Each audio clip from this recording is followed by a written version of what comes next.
क्या आप जानते हैं, एक ऐसा बादशाह था जिसने दावा किया कि वो खुदा है, और फिर उसी बादशाह की सल्तनत को एक नबी ने हिलाकर रख दिया। ये वही दास्तान है जिसमें आग जलाने के बजाय गुलजार बन गई और एक जालिम बादशाह का गरूर खाक में मिल गया। ये है किस्सा हजरत इब्राहिम अलैहिस्सलाम और नमरूद का। Welcome to Deen world series, profits mentioned in the Quran.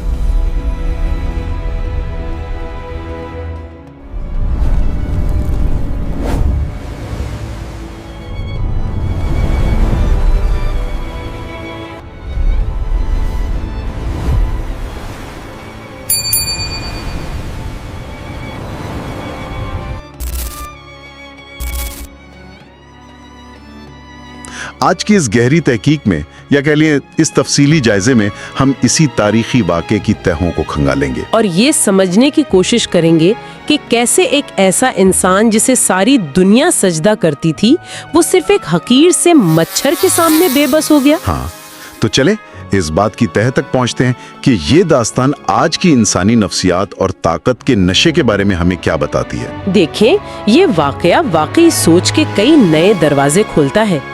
अगर हम इसे बड़ी तस्वीर के साथ जोड़कर देखें तो ये सिर्फ चंद हजार साल पुरानी कहानी ही नहीं रहती। सही। बल्कि ये उस रवैये का सबसे बड़ा नफ्सियाती मुताला बन जाती है कि जब किसी इंसान को लामहदूद मादी ताकत मिल जाए तो उसकी अक्ल किस तरह काम करना छोड़ देती है। बिल्कुल। आज हम जिन तारीखी और रिवायती ज़राए का जायजा ले रहे हैं, उनकी रोशनी में हम देखेंगे कि नजरियाती जंग दरअसल तलवारों से नहीं लड़ी जाती। जी हाँ, शऊर और दलील से लड़ी जाती है। तो सबसे पहले इस दुनिया का खाका खींचते हैं जिसमें ये सब कुछ हो रहा था। हमारे ज़राए बताते हैं कि निमरूद बिन कनान की सल्तनत कोई छोटी मोटी रियासत नहीं थी। उसने शाम फतह किया, तुर्किस्तान को ज़ेर किया, हिंदुस्तान तक अपनी हुकूमत कायम की और यहाँ तक कि रोम और मगरिब तक उसका असर फैला हुआ था। इतने बड़े रकबे पर कंट्रोल वाकई हैरान अंगेज है। इसका जो तख्त था वो कदीम बाबल के इलाके में था, जिसे आज कूफा के करीब समझा जाता है। उसकी ताकत का नशा इस कदर था कि वो बाकायदा ऐलान करता था कि मैं ही रब हूँ।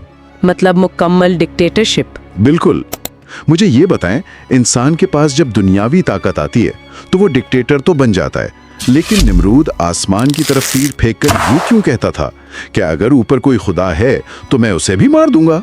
मतलब ये कैसी नफ्सियात है? ये दरअसल ताकत के इंतहाई खौफ और एक बहुत गहरी ज़हनी उलझन की अलामत है, जिसे हम कॉग्निटिव डिसोनेंस कहते हैं। अच्छा। देखें, जब आप जमीन पर बसने वाले हर इंसान को अपना गुलाम बना लेते हैं तो आपकी अना को सिर्फ उस ताकत से खतरा महसूस होता है जो आपकी पहुंच से बाहर हो। यानी आसमान की ताकत? बिल्कुल। निमरूद अंदर से जानता था कि कोई तो है जो ये कायनात चला रहा है, लेकिन उसका तकब्बुर उसे ये मानने नहीं दे रहा था। इसकी ये हरकत दरअसल अपनी आवाम पर अपना खौफ कायम रखने का एक ड्रामा थी। और बदकिस्मती से उस वक्त का मुआशरा भी इसी जहालत का शिकार था। मतलब ज़राए में आता है कि लोग अल्लाह को छोड़कर मूर्तों को पूज रहे थे। जी हाँ, कहीं पत्थर और लकड़ी के बुतों को सजदा हो रहा था तो कहीं लोगों ने सितारों, चांद और सूरज को अपना माबूद मान लिया था। तो जब मुआशरे की अकल सो जाती है, तभी निमरूद जैसे जालिमों को खुदा बनने का मौका मिलता है।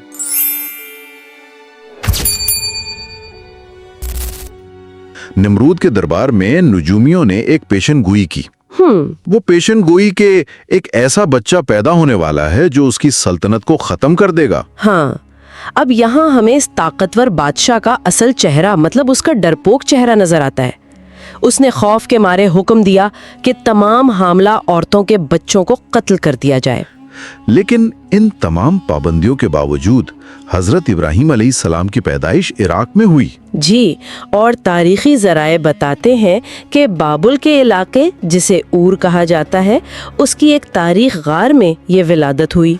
और ज़राए में ये जिक्र भी मिलता है कि किस तरह जिब्राइल अलैहिस्सलाम ने उनके मुंह में अपने अंगूठे दिए, जिनसे एक से दूध और दूसरे से शहद जारी हुआ। बिल्कुल, और वो बगैर किसी दुनियावी सहारे के परवान चढ़े। यहाँ मेरे जहन में एक सवाल पैदा होता है, अगर अल्लाह को निमरूद की हुकूमत खत्म ही करनी थी तो एक ही झटके में कोई जलजला या अजाब क्यों नहीं भेज दिया? मतलब एक बच्चे को गार में खुफिया तौर पर पैदा करना, फिर उसे बदरीजा बड़ा करने का इतना तवील अमल क्यों अपनाया गया? देखें, इसकी वजह यह है कि तूफान या जलजले इमारतें और शहर तो गिरा सकते हैं, लेकिन वो लोगों के जहनों में बैठे हुए नजरियात को नहीं बदल सकते। सही, यानी सोच नहीं बदलती। अगर निमरूद पर एकदम अजाब आ जाता और वो मर जाता तो ये अंधी तकलीद करने वाली कौम किसी दूसरे ताकतवर इंसान को पकड़ लेती या किसी और बुत को अपना खुदा बना लेती। बिल्कुल। कायनात का निजाम हमेशा एक बतदरीज अमल पर चलता है। एक नया नजरिया परवान चढ़ाना था जो इंसानी शऊर को बेदार करे। और यहाँ जो बात सबसे ज्यादा हैरान कुन है वो ये है कि दुनिया का सबसे बड़ा जालिम, जिसके पास फौजों और जासूसों का जाल बिछा था, वो अपने ही शहर के एक गार में पलने वाले उस बच्चे से मुकम्मल तौर पर बेखबर था जो उसके जवाल की वजह बनने वाला था। कुदरत वाकई अक्सर मुतकब्बिर इंसानों को उनकी औकात और हुदूद इसी तरह याद दिलाती है। बिल्कुल। जब हजरत इब्राहीम अलैहिस्सलाम गार से बाहर आए तो उन्होंने सबसे पहले उस मुआशरे के मरोवजा खुदाओं को निशाना बनाया। हमारे जराए बताते हैं कि उन्होंने रात को सितारे को देखा और कहा कि क्या ये मेरा रब है? हाँ, फिर चांद को देखा, फिर सूरज को, और जब वो सब बारी बारी गुरूब हो गए तो उन्होंने पुकार कर कहा कि मैं डूब जाने वालों को पसंद नहीं करता। बिल्कुल। उन्होंने ऐलान किया कि मैंने अपना रुख उस रब की तरफ किया जिसने आसमान और जमीन बनाए। और यहाँ से बात वाकई बहुत दिलचस्प हो जाती है।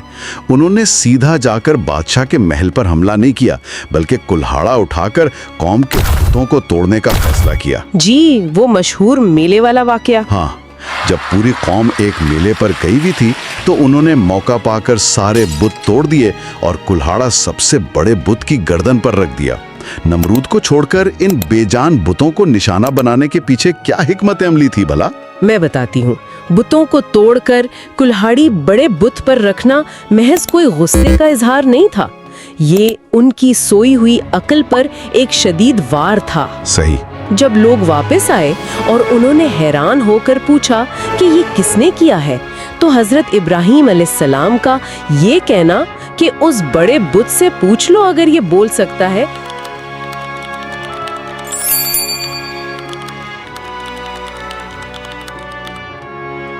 कौम लाजवाब हो गई और फिर ये मामला नमरूद के दरबार में जा पहुंचा।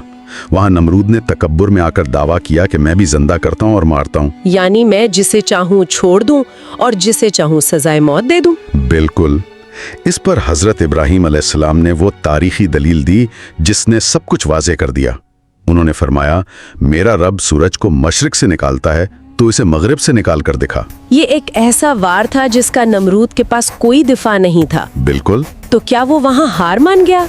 वो खामोश तो हो गया, लेकिन उसकी अना ने उसे हरा दिया। देखें, जब किसी जालिम की फिक्री बुनियादें हिलती हैं और दलील काम नहीं आती तो वो हमेशा जबर और जिस्मानी तशद्दुद का रास्ता अपनाता है। ताकत का इस्तेमाल। जी, नमरूद को अंदाजा हो गया था कि अगर इस शख्स की मंतिक को ना रोका गया तो इसकी पूरी सल्तनत की सोच बदल जाएगी। पूरे शहर को हुक्म दिया गया कि लकड़ियां जमा करें। एक बहुत बड़ा आतिशकदा तैयार किया गया। हाँ, जिसके शोलों की तपश इतनी दूर तक महसूस होती थी कि उसके करीब जाना भी नामुमकिन था। इसीलिए एक बड़ी मंजनीक बनाई गई ताकि हजरत इब्राहीम अलैहिस्सलाम को दूर से उस दहकती हुई आग में उछाल कर फेंका जाए। बिल्कुल। निमरूद चाहता था कि इस आग को देखकर नस्लों तक कोई दूसरा शख्स उसकी खुदाई पर सवाल उठाने की हिम्मत ना करे। अच्छा, यानी एक मिसाल बनाना चाहता था। बिल्कुल। ये एक नफ्सियाती दबाव का तरीका था ताकि इब्राहीम की दलील की गूंज को इस आग के शोलों में दबा दिया जाए। लेकिन फिर हुआ क्या? कायनात के रब ने उसी आग को निमरूद की सबसे बड़ी जिल्लत में तब्दील कर दिया। जब उन्हें आग में फेंका गया तो अल्लाह का फरमान आया, या नारो कूनी बर्दन व सलामा, यानी ए आग ठंडी हो जा और सलामती वाली बन जा। सुभान अल्लाह। चश्म ज़दन में वो भड़कती हुई आग ठंडी हो गई। रिवायत के मुताबिक आसमान से बादल और बारिश आ गई, फेंके गए पत्थर हवा में मुअल्लिक हो गए और हजरत इब्राहीम अलैहिस्सलाम आग के बीचों बीच मुकम्मल तौर पर महफूज खड़े रहे। और नमरूद ये सब देखकर हैरत ज़दा रह गया और बेसाख्ता बोल उठा कि तेरा रब बड़ा अजीम है, मतलब वो अंदर से जान चुका था कि हक क्या है।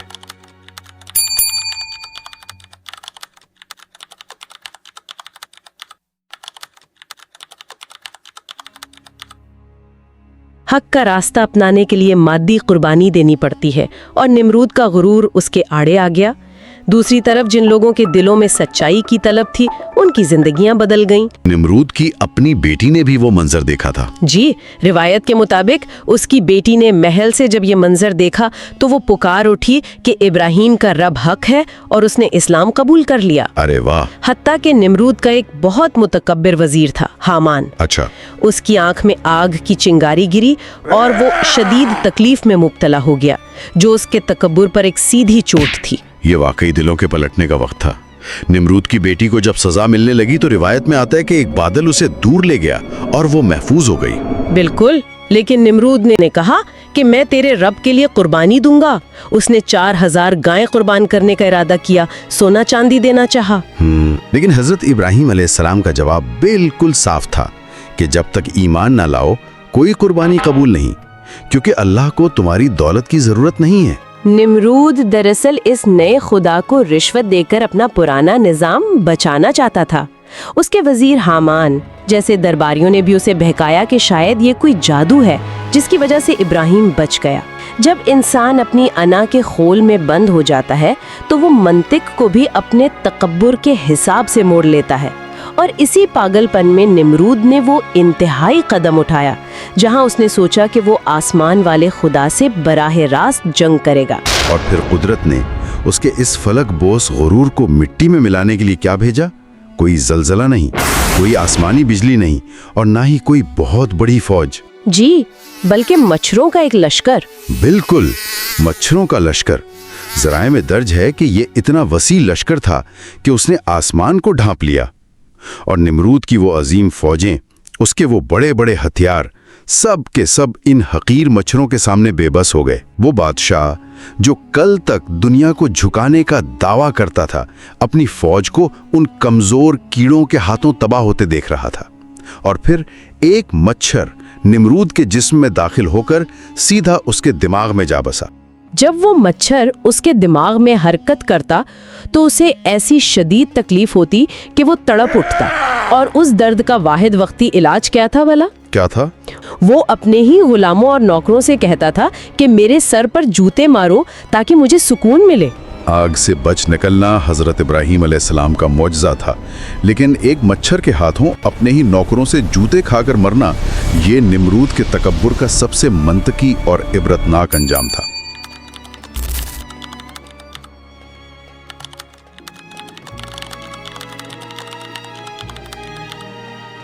निमरूद के अंजाम के बाद उन्होंने बाबिल से हिजरत की और फ़लस्तीन यानी किनान की तरफ निकले, और फौरन ही एक और आजमाइश आ गई। रास्ते में मिस्र के बादशाह ने हजरत सारा अलैहिस्सलाम के साथ बदसलूकी का इरादा किया। जब उसने हाथ आगे बढ़ाया तो उसका हाथ खुश्क हो गया, वो जमीन में धंसने लगा और अंधा हो गया। जब उसने माफ़ी मांगी और हजरत सारा की दुआ से वो ठीक हुआ तो उसने उन्हें बाइज्जत तरीके से जाने दिया। ये वाकया हमें बताता है कि दुनिया से एक निमरूद के ख़त्म होने का मतलब ये नहीं था कि बुराई का मुकम्मल खात्मा हो गया है। सही। उसके बाद उनकी ज़िंदगी में हज़रत हाजरा अलैहिस्सलाम आई और हज़रत इस्माइल अलैहिस्सलाम की पैदाइश हुई। और फिर वो हुक्म आता है जो इंसानी अक्ल को वाकई चकरा देता है। अल्लाह का हुक्म मिला कि अपनी बीवी हाजरा और नन्हे बच्चे इस्माइल को मक्का की उस वादी में छोड़ाएं जो बिल्कुल बंजर थी। जी, जहाँ ना पानी था और ना कोई साया। हाँ, पानी की तलाश में हजरत हाजरा का सफ़ा और मरवा के दरमियान दौड़ना, फिर इस्माइल अलैहिस्सलाम के कदमों से आबे जमजम का निकलना, और बाद में बाप बेटे का मिलकर खाना काबा तामीर करना। बेशक। और फिर ख्वाब के जरिए उसी जवान होते बेटे की कुर्बानी का हुक्म मिलना, जिसे उन्होंने तस्लीम कर लिया और छुरी चला दी, मगर अल्लाह ने उसे एक मेंढे की कुर्बानी से बदल दिया।